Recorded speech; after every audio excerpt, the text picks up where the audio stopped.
bisnis yang akan kami jalankan yaitu rujak goreng. Sebelumnya, perkenalkan kami dari kelompok 2 yang beranggotakan saya Krisna Lestari dengan NIM 0074, saya Nasuka Nurha dengan NIM 0058, saya Gita Wahyuni Lamsari dengan NIM 0069, saya Taufik Ahmad dengan NIM 0057, saya Sidul Wiraya dengan NIM 0076.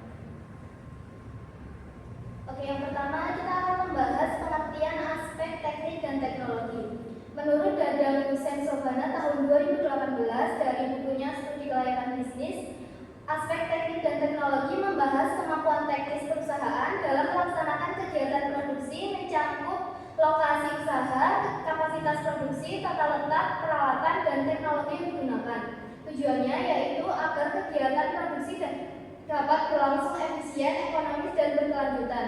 Jadi kita akan belajar tentang bagaimana bisnis ini bisa berlanjut sesuai dengan berlanjutnya efisien, ekonomis, dan berkelanjutan. Yang selanjutnya adalah tujuan. 1. Menentukan lokasi usaha yang strategis. 2. Menentukan kapasitas produksi optimal. 3. Memilih teknologi dan peralatan yang efisien. 4. Menjamin pengawasan kualitas produk. Untuk menentukan lokasi usaha yang paling strategis, artinya lokasi yang mudah dijangkau, dekat dengan pasar, dan mudah mendapatkan bahan baku. Yang kedua, menentukan kapasitas produksi yang optimal agar produksi tidak terlalu kecil hingga kekurangan stok, tapi juga tidak berlebihan yang justru menyebabkan pemborosan. Yang ketiga, untuk memiliki teknologi dan peralatan yang efisien yang mampu meningkatkan produktivitas dengan biaya yang terjangkau. Dan yang keempat adalah untuk menjamin kualitas produk agar setiap hasil produksi konsisten, higienis, dan memenuhi selera konsumen. Lokasi produksi rujak gorengan Lono berada di Doplang, tempatnya di RT 5 RW 2. Di sini rujak goreng unik ini dibuat dengan proses yang teratur dan higienis, memastikan rasa yang lezat dan kualitas terjaga. Tempat produksi yang strategis ini memudahkan distribusi ke berbagai pasar sekitar dan mempermudah akses bagi pelanggan. Selanjutnya ada tata letak produksi. Nah, tata letak harus efisien dan mempermudah alur kerja.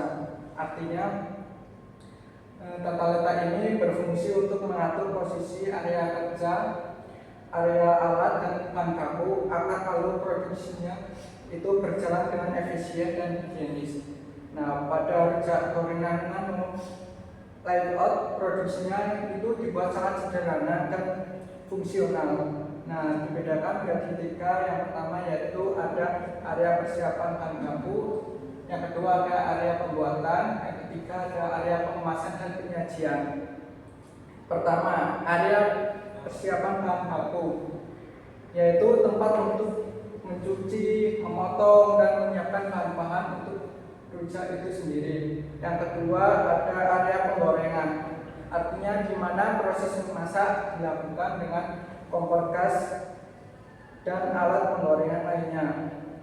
Yang ketiga ada area pengemasan dan penyajian, tempat rujak disusun, dikemas, dan langsung disajikan kepada pelanggan.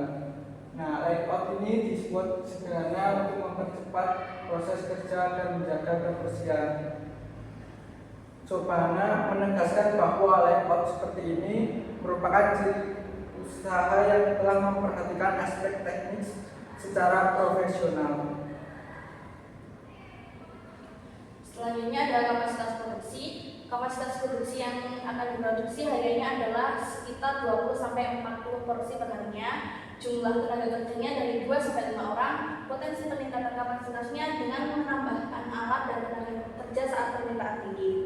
Jadi menurut Sobhana, kapasitas produksi harus disesuaikan dengan kondisi pasar dan kemampuan sumber daya yang ada.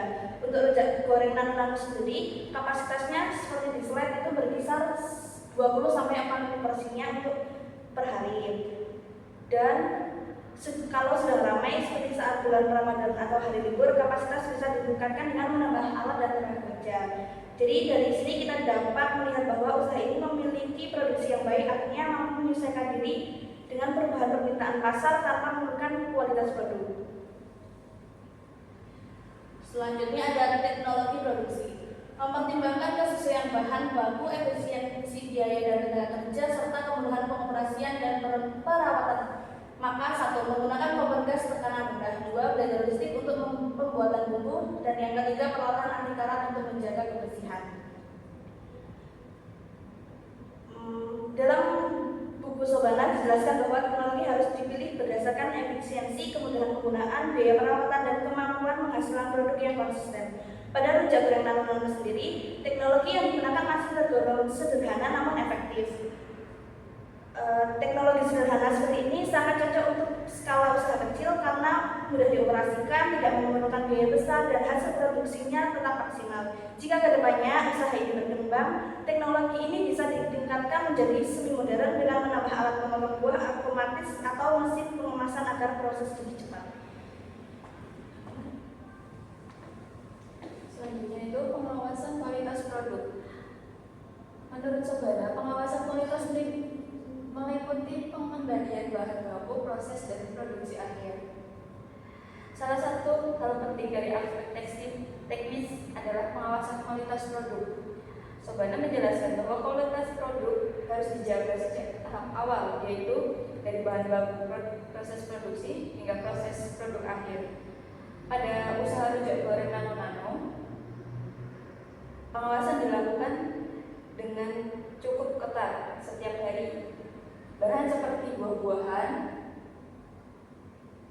dan bumbu dibeli segar dari pasar setiap harinya dari pasar Balidono. Minyak goreng juga selalu diganti setiap 2 kali penggunaan.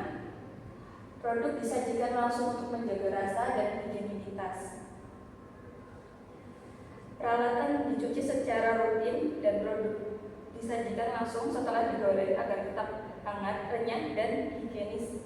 Dengan sistem pengawasan seperti ini, produk yang dihasilkan selalu memiliki kualitas dan stabil yang terjamin, sehingga pelanggan merasa puas dan percaya dengan cita rasa khas rujak goreng nano. Lalu kesimpulannya, rujak goreng nano dinilai layak untuk dijalankan karena memiliki sejumlah keunggulan, di antaranya 1. Lokasinya strategis dan mudah dijangkau oleh pelanggan. 2. Proses produksi sederhana namun efisien. 3. Peralatan mudah diperoleh dan dirawat.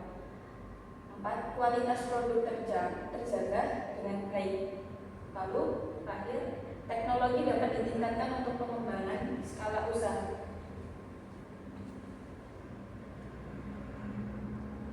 Referensinya kami menggunakan buku studi kelayakan bisnis dari Sobana 2018 di e-book. Sekian presentasi dari kelompok kami. Banyak kesalahan kami mohon maaf.